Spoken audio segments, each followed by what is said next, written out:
Welcome to the Postpartum Coach podcast, where we embrace our needs as moms, we learn to lead ourselves first, then our families, and where we create our own healing from the inside out to find our way to the work we were meant to do in this world.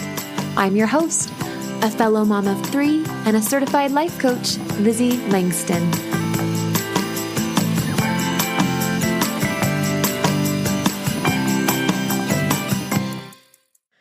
Hey everybody, welcome back to the podcast. For those who don't know, I've been working at my husband, so it's kind of cool, but my husband actually owns a co-working space, it's a 5-story building. We're at the top floor. It's in Denver on Raleigh Street. It's called Goosetail Spaces. And I've been working here. I usually work at home, but we had some renovations happening in our upstairs, so I moved over here, long story short. And it's kind of like big girl. It's like big girl business over here. Like I have a view. I have this fancy office. Compliments of my sweet husband. And it still feels weird to say that we own a co-working space. But I just wanted you to know, get a little picture of where I'm recording today. If you hear little noises in the background, it's usually just people either walking their dog by my office because we allow dogs in here. So some people bring their dogs to their offices. Or doors closing or people chatting in the open kitchen over there. It's really fun. I love it. Today, I am kind of recording off of the cuff. And I don't know about you, but when I have a favorite podcaster that tells me that, I get just cozied up in my seat and excited because I love it when people are just candid and real. And not that if you pre-write your episodes and then record them, it's not candid or real. But I just genuinely felt like a persuasion to want to share with you guys a couple things today. So here we go. The first thing I want to share is that I started my business kind of mostly on Instagram. I launched the podcast a while after. And over the last, I would say, 5 months, the Lord has gently kind of prodded at my heart to get off of Instagram and the interwebs completely, and to just stick to the podcast and be using Facebook ads to bring people to the podcast and really keep everybody on my email list. With the last year and COVID, social media has become such an unsafe place to the health of my spirit and my mind. And I say that with so much gratitude and respect for the many women specifically who are amazing influencers on Instagram. That's where I mostly hang out. I don't do Facebook as much. So there are so many women bringing light, and I want them to keep going. I believe that all of us have different callings, and my calling is taking me off of the interwebs. So I can't tell you when and a for sure yes, but it's possible and likely at this point that I will be taking down my Instagram and my Facebook, which sounds crazy. So I don't say that to produce any scarcity, but just in case that happens, if you want to make sure you don't lose touch, just make sure, number 1, you're subscribed to the podcast. And number 2, make sure you join my email list. I will have my assistant stick it in the show notes today. So at the bottom of this episode in the show notes, you can get on my email list. Because you know what? I don't know if I can be there forever. And so today I had to go on Instagram. I'm hooking up with a lady that's going to help me do some Facebook ads. I'm really excited about it, but also like healthily intimidated. I don't know if there's any of you guys who have done Facebook ads. I'm sure there are, but it's new. It's a new world to me, kind of new. Like I dabbled in it for a little bit when I first started my business, but that's what I'm looking to do. And I'm actually, my whole body, I feel in my body, I feel this rest and this peace. We're moving to Costa Rica, which feels like rest and peace. One of my intention when we move there is rest and recuperating the 2 first years of starting a business and kind of running a little bit faster than I had strength and creating some health issues and stuff. And then I matured and I figured out how to systematize and delegate and calm the heck down and frankly make more money, which is fun. But I'm not on here to talk about my business. What I'm on here to talk about, and I wanted to relate to you guys, I think there's a little takeaway in this. That's why I wanted to share it. So as I got on Instagram today to kind of do some research for my Facebook ads girl, I was kind of nostalgic about, I realized I just haven't been on a lot. I took about a 2-month break and then I've been on very seldomly since then, more recently. And it was like interesting to watch my mind just pile and pile and pile on the thoughts. You know how when you go down a little rabbit hole, like you go click on somebody's reel and you watch it, and then you watch another one, and then she tags somebody and you watch theirs, and then you click on their profile and then they follow somebody else. And by the time 20 minutes have gone by, or even longer, you have to press back and then back and then back, the back button like 20 times to get back to where you started.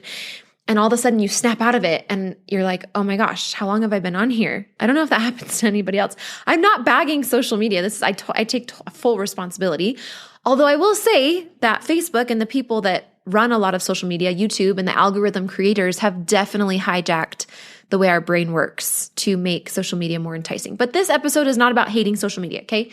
I promise there's a point. So I got on there and I was like, wow, I haven't been on here for a while. And wow, I'm reminded of like, this used to be home for my business. This used to be really where my confidence was. And frankly, my ego. Like there was a lot of people who were like, oh, wow, you have so many followers. And oh, wow, I have like less than 2,000 followers. It's not that big of a deal. But to other coaches maybe starting out. And anyway, it was just like this really interesting experience to be a business owner mainly on social media. And now the podcast has grown so much. And I have just grown so much in the way that I want to use my energy to market my business. That's all changing.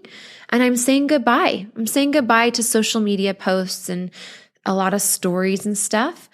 And I had this moment where I had sort of an identity crisis and I was grieving who I used to be and like saying goodbye to that chapter of myself as a business owner. And I was talking to a client that this totally happens postpartum.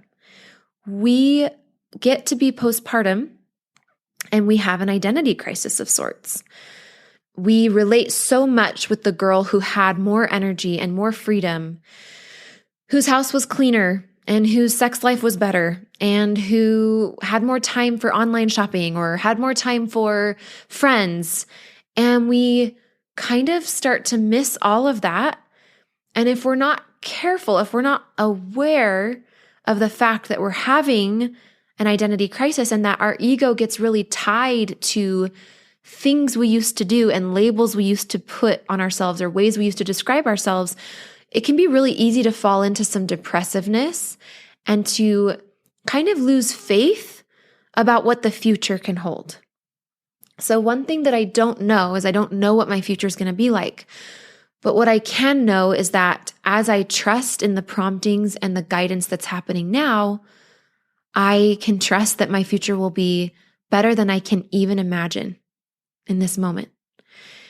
And so, long story short, I want to just offer to you today, wherever you are, if there's something that you're feeling guided to do that doesn't quite make logical sense, like moving to a new state, or having your husband completely switch careers, or having you completely switch careers, or pulling your kids out of this preschool that on paper looks awesome, but you just feel like you need to pull them out, or enrolling your child in this thing that you totally can't afford, but you just feel really strongly like they need to do it.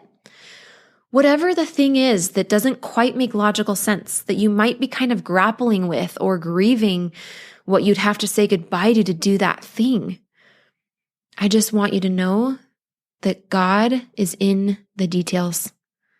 Trust your body. Don't leave precious decisions up to just the mind and the ego. I've been using this analogy with my clients that spiritual direction, as it comes to our heart, is like a piece of bread dropped into a pond, okay?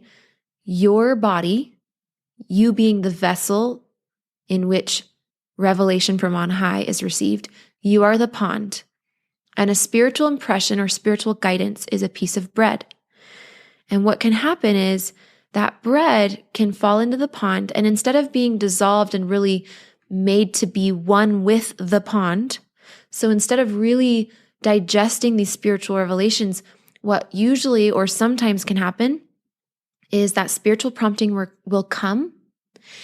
And going with the analogy, going back to the bread, right? It's as if as soon as that bread is dropped into the pond, all of the little fishies start taking bites and then bites and then bites.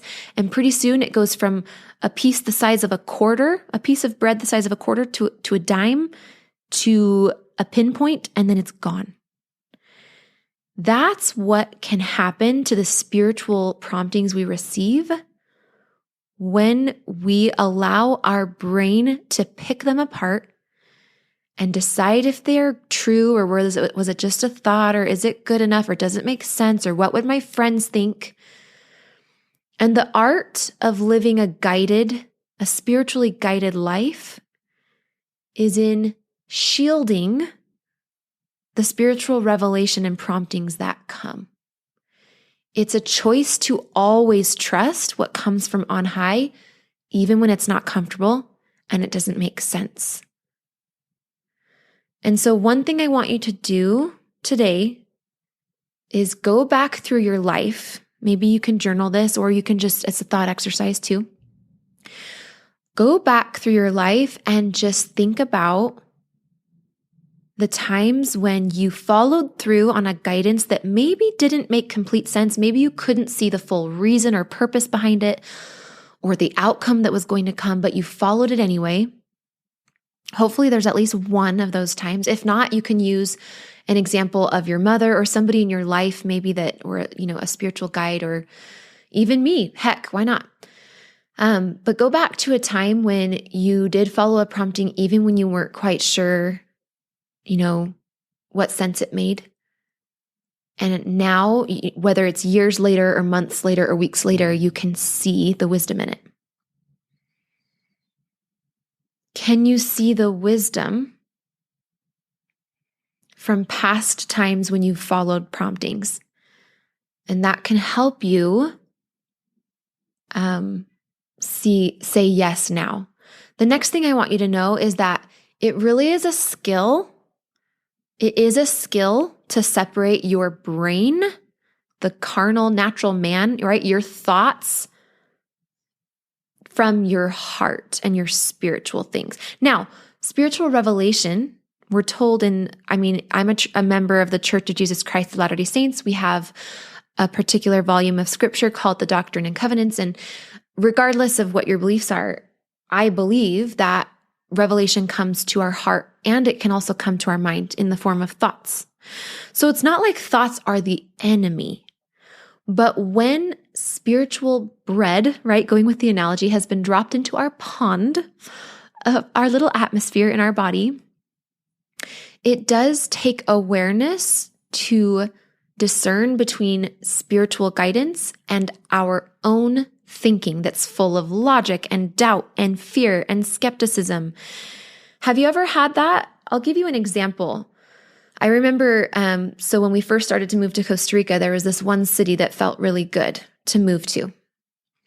And then I questioned it. I was like, did it really feel good? Or was that just because I was making it feel good because I was imagining it to be what I needed it to be? And so I started researching cities, and frankly, the experience was great because through researching more cities, I got even more clarity on what the cities are like and where we might want to live. And I just gave myself permission to pretend like that spiritual guidance had never come, because the little fishies of my brain had basically eaten it up until it was so small I couldn't even really remember what it said. And that's unfortunate to a degree, but the good news is I learned from that experience. But that's ultimately what can happen when we aren't kind of proficient at separating our thoughts from the spiritual stuff, is that we can end up totally lost. Even though we've been given spiritual stuff, we feel like we haven't been, because we're not really shielding it from our own mind. Now, I don't want this to spark worry or concern. I really just say this to draw your awareness to your thoughts. One thing I really believe is that God cannot be limited or put off by our sweet little mortal brain. So even if this is true and it's happening and you're like, oh man, I think I do that. I think I poke and prod and analyze spiritual stuff until it no longer feels spiritual anymore. And I doubt whether it was spiritual to begin with. That can happen. That's like a symptom of the ego, but the Lord can work around that. I just think that it really helps, and it's really nice if you have the skill of living in your heart. So last episode, or recently, I did the episode of the heart is a refuge. And I really, truly believe that. The heart space can be a refuge. It's not like we don't have thoughts when we're in the heart space. You still use your brain, but you want to be grounded in the heart space. Okay? It's a way of living. It's so fun as I teach clients one-on-one in my coaching. As I teach people this, so many questions come up like, how do you do that? And am I doing it? And all the things. And it's so fun to just take them through visualizations where they go back down into their heart. So if you are doubting and you're like, how do I do this? The key here and the indicator is just shoot for having an absence of thought, which isn't always easy, but as long as you're working towards no thought, and particularly not just no thought, but not even being in your thoughts, not even being in your brain, but going down. I like to imagine taking an elevator down through my neck or stairs down through my neck and walking into my heart and literally opening the doors of my heart and being in my heart. But as you imagine yourself leaving your brain says, hotel vacant, no one's here, and you go down into your heart, play with that, play with visualizing that, meditating with that, and you will feel a difference. I hope to bring you guys more meditations and heart-guided, heart-anchoring meditations either on the podcast or in my membership. If you haven't heard, I'm beginning a membership. I'm so excited. I think it's just going to be called the Postpartum Coach Membership. Maybe it'll be called Healing in Home, the membership. I don't know. There's going to be a private podcast in there where we kind of go to the level 2.0 on all the things postpartum, as well as deviating from postpartum and just hearing a lot more that I have to say on life in other areas. There's going to be meditations in there. There's going to be weekly coaching. I can't even wait. And if you're hearing this around the date that I'm recording it, I'm doing a founding members launch where you're going to get access to the membership for life at almost half off. And that price will be locked in, as well as my postpartum anxiety course will be half off for founding members. So if you're interested in that, just sign up for my email list. The link will be in the show notes. It's just, or you can email me, Lizzie@LizzieLangston.com. Definitely email me actually and tell me that you're interested so that we can put you on the interest list specifically so you don't miss the founding members launch. I'm so excited to grow with you guys. I'm excited to see what comes as I follow this prompting that I've been feeling to get off of the interwebs and to really just be more present with my body, with my family, and with this podcast. It's interesting how when I'm on social media, it's a different level of creation that flows with the podcast. It's almost interrupted and sort of, I think of like a big, strong river being broken into two smaller rivers. That's kind of how it feels when I get on Instagram and Facebook a lot versus just being here on the podcast singularly. So I want to invite you to be prayerful. Maybe take some time and meditate today. What things might be scattering your energy and the flow of your inspiration? What things could you minimize or cut back on or delete from your life altogether that might help you hear the voice of God more? What could you do to be more heart-centered? I'll leave you with those thoughts and we'll talk to you next week, you guys. Take care. Hey, Lizzie here. I've helped dozens of postpartum moms just like you to manage their postpartum anxiety and deconstruct their postpartum depression. It's really easy for me. So if you're ready to feel better, I know the way. Let's chat on the phone. Set up a time by going to LizzieLangston.com/consult. It's pretty simple, and I will be calling you soon.